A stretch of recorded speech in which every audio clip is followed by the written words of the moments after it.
Halo semuanya, balik lagi dengan saya Vicky Andani. Pada kesempatan kali ini, saya akan membahas mengenai cara untuk tetap tenang di setiap situasi darurat. Nah, jadi saya akan mulai dari mungkin semuanya sudah tahu terkait dengan Beverly Goodman. Dia adalah seorang ahli geoarkeologi kelautan. Nah, pernah menemukan endapan tsunami berusia 65 juta tahun akibat tumpukan dari meteorit. Nah, dia membagikan kisahnya selama proyek kerja. Dia dan tim sering menghabiskan waktu berjam-jam di bawah air untuk melakukan serangkaian tugas seperti mengebor atau menggali area arkeologi. Meskipun mereka telah merencanakannya berbulan-bulan sebelumnya dan berlatih berulang kali, terkadang segala sesuatu tidak berjalan sesuai rencana. Oleh karena itu, mereka harus siap mengambil keputusan yang baik untuk menyelesaikan masalah, juga menyeimbangkannya dengan menyelesaikan misi dan tetap aman. Nah, dalam sebagian besar situasi pengalaman yang penuh tekanan, musuh terbesarnya adalah kepanikan. Kepanikan dapat menyebabkan pengambilan keputusan yang buruk, peningkatan konsumsi udara, dan pandangan yang tidak jelas. Salah satu kebiasaan Beverly untuk tetap tenang adalah dengan melakukan serangkaian pemeriksaan. Berapa banyak udara di setiap tangki, berapa kadar oksigen miliknya, sudah berapa lama dia berada di bawah air, berapa kedalamannya. Beverly memiliki daftar periksa kecil di kepala yang dia periksa setiap 10 menit atau lebih, yang menjadi seperti sebuah ritual. Ini juga membantu membumi dan mencegah dirinya terlalu tersesat dalam suatu aktivitas. Misalnya, dia dan tim pernah mendapatkan kunjungan tak terduga dari hiu macan sepanjang 4 meter saat mereka mengumpulkan sampel di kedalaman air sekitar 45 meter di tempat di mana mereka hanya mempunyai satu kesempatan untuk mengambil sampel. Karena ini adalah penyelaman dekompresi, mereka tidak dapat mempersingkat penyelaman dengan mudah. Reaksi Beverly adalah mengingatkan diri sendiri untuk tetap tenang, mengontrol pernapasan, dan tetap dekat dengan alat berat jika dia perlu memukul hidung hiu dengan sesuatu yang keras. Saat menyelam lagi, ubur-ubur besar menabrak wajahnya di kedalaman yang relatif dalam. Ya, dia seharusnya melihatnya datang, tapi dia sedikit sibuk.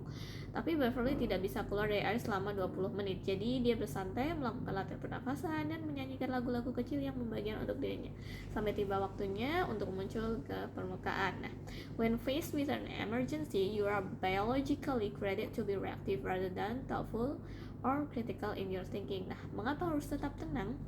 Dari contoh tadi kita bisa menyimpulkan seperti halnya mengapa kita harus tetap tenang. Nah, menurut Russell Schilling, dikutip dari tulisan Anissa Purbasari Harton berjudul Why You React the Way You Do in a Crisis, according to a former Navy psychologist, bahwa reaksi orang terhadap bahaya sangat bergantung pada cara mereka terhubung, apa yang telah mereka pelajari di masa lalu, paparan mereka terhadap stres, dan perasaan mereka tentang apa yang dimaksud dengan bahaya.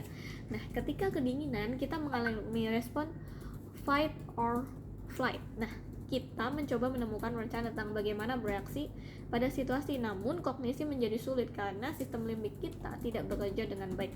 Pada dasarnya kita melihat kedinginan, tetapi pikiran kita mencoba merencanakan cara untuk melawannya. Di sisi lain, apakah rasa takut yang muncul secara berbeda ketika kita berada dalam situasi yang tidak terlokasi, misalnya tepat sebelum negosiasi gaji atau ketika kita akan berbicara di depan umum? Di otak, levelnya ada banyak kesamaan, baik saat itu kita takut gagal dalam ujian atau melihat singa gunung di alam liar. Sistem limbik bekerja dengan cara yang sama saat kita mengalami reaksi fight or flight. Perbedaannya adalah intensitas reaksinya, namun beberapa psikolog memiliki perbedaan pendapat mengenai hal ini. Dalam situasi yang tidak terlalu kritis, meskipun kita mungkin mengalami semua gejala ketakutan dan stres, otak kita masih cukup berfungsi sehingga kita masih bisa aktif dengan baik. Reaksi fight or flight menyebabkan stres, dan tingkat stres tertentu sebenarnya baik untuk kinerja kita. Namun, ada suatu titik di mana stres dan ketakutan ternyata menjadi kontraproduktif. Valeria Forquer menuliskan dalam Why We Need to Stay Calm in All Situation bahwa saat kita berada dalam situasi stres, naluri pertama kita adalah panik.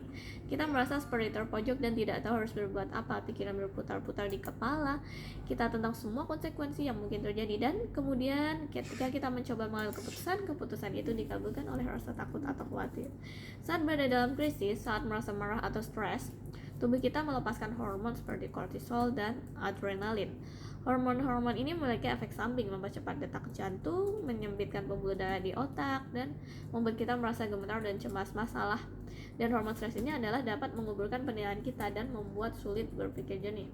Saat kita khawatir terhadap sesuatu, kita akan cenderung bereaksi secara impulsif yang dapat berakibat buruk ketika memecahkan masalah dan mengambil keputusan. Jika kita meluangkan waktu sejenak untuk menenangkan diri dan memikirkan apa yang terjadi tanpa langsung beraksi, kita dapat melihat segala sesuatunya dengan lebih jelas dan mengambil keputusan berdasarkan fakta, bukan emosi. Nah, saat tenang, kita juga memiliki lebih banyak energi untuk fokus memahami orang lain daripada bereaksi terhadap mereka. Kita dapat mendengarkan dengan lebih baik, kita punya waktu untuk memproses apa yang dikatakan orang lain sebelum kita memberikan respon, dan ketika kita tenang, kita akan lebih mudah bagi kita untuk menahan dari mana pendapat orang lain karena kita mengendalikan emosi kita dan emosi tersebut tidak mengganggu penilaian dan tanggapan kita.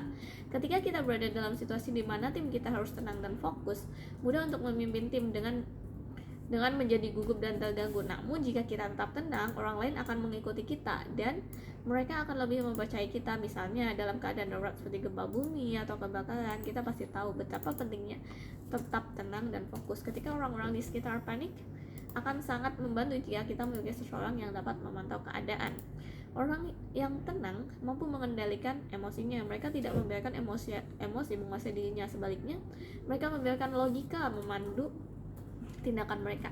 Saat kita tenang, kemungkinan besar kita akan mengambil keputusan yang rasional. Kita juga dapat mengontrol dengan lebih baik seberapa banyak informasi yang kita bagikan kepada orang lain. Karena kata-kata dan tindakan kita cenderung tidak dipengaruhi oleh emosi. Ketika orang tenang, mereka lebih percaya diri pada orang lain. Artinya, orang lain merasa lebih aman berada di dekat seseorang yang mengendalikan emosinya dan lebih bersedia berbagi informasi pribadi dengan orang tersebut. Orang yang tenang juga lebih percaya diri dalam mengambil keputusan, dan karena itu lebih jujur dalam berurusan dengan orang lain. Panic makes you behave in an emotional manner rather than a thoughtful manner as you react emotionally to the danger facing you. So, bagaimana cara menjaga rasa tenang? Kita akan membahasnya di next video. Thank you.